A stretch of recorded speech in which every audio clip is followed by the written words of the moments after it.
India strikes Pakistan, escalating tensions over Kashmir attack. In a dramatic escalation of tensions between nuclear-armed neighbors, India launched missile strikes on Pakistan on Wednesday, targeting what it called terror camps in response to a deadly terrorist attack in Indian-administered Kashmir 2 weeks prior.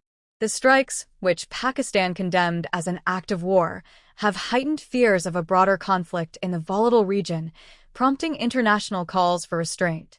The strikes and their aftermath.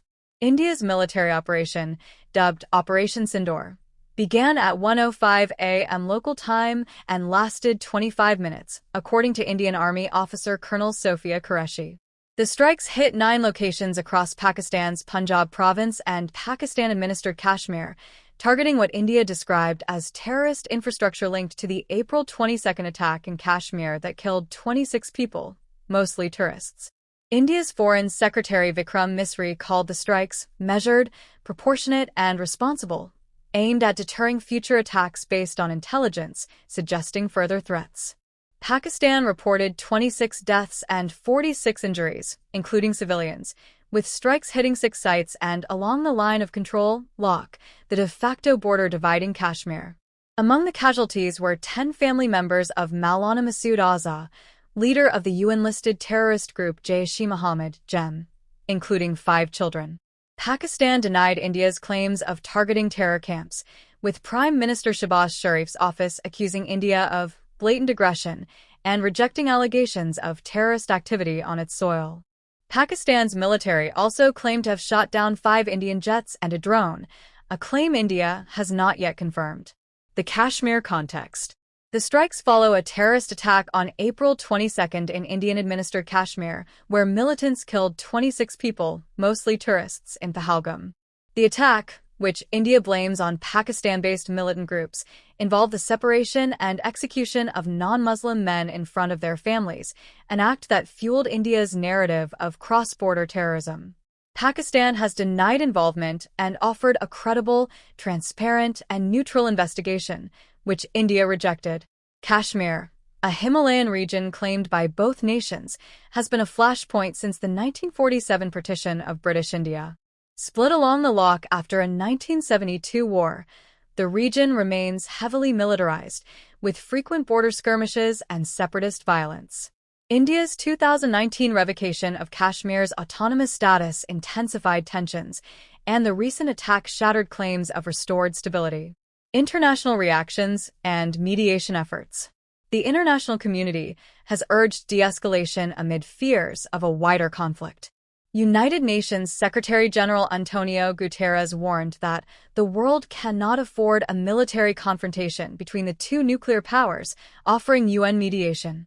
The U.S. State Department, with Secretary Marco Rubio engaging both sides, called for open communication to avoid further escalation, while the U.S. Embassy in Pakistan advised citizens to avoid conflict zones. China, a close ally of Pakistan, expressed regret over the strikes and urged both nations to prioritize peace, while Russia condemned terrorism but called for restraint. Turkey warned of the risk of an all-out war, and the UK offered to facilitate dialogue, citing its recent trade deal with India. Iran's Foreign Minister Abbas Araghchi, who visited Pakistan earlier this week, is expected in India to mediate, meeting Indian President Draupadi Murmu and Foreign Minister S. Jaishankar. These diplomatic efforts underscore the global stakes of the India-Pakistan rivalry. Domestic responses. In Pakistan, hundreds gathered for funeral prayers for the strike victims, with delayed ceremonies in Punjab and Pakistan-administered Kashmir. Schools in Islamabad closed due to security concerns, and Pakistan's National Security Committee authorized its armed forces to take corresponding actions in self-defense.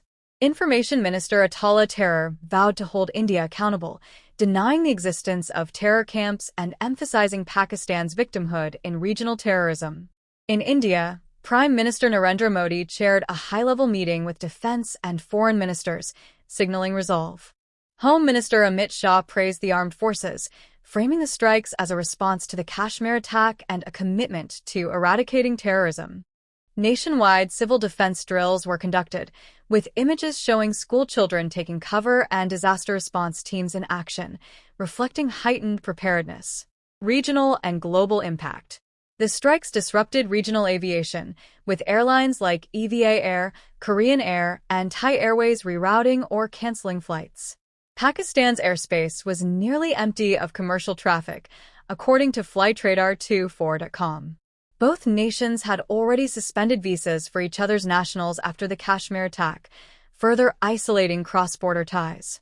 The involvement of Jaish-e-Mohammed, which claimed responsibility for a 2019 attack that killed 40 Indian police officers, complicates the narrative.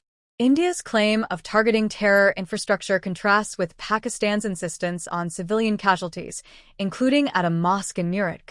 The lack of independent verification and mutual distrust risks further escalation. A fragile path forward.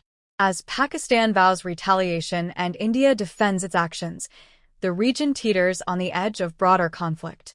The strikes, while limited in scope, have reignited a decades-old rivalry rooted in the Kashmir dispute. International mediation, particularly from neutral actors like the UN or Iran, may offer a path to de-escalation, but both nations' domestic pressures, Modi's strongman image and Pakistan's sovereignty rhetoric, could complicate diplomacy. For now, the world watches anxiously, hoping, as former U.S. President Donald Trump remarked, that the conflict ends very quickly. The stakes for India, Pakistan, and the global community could not be higher.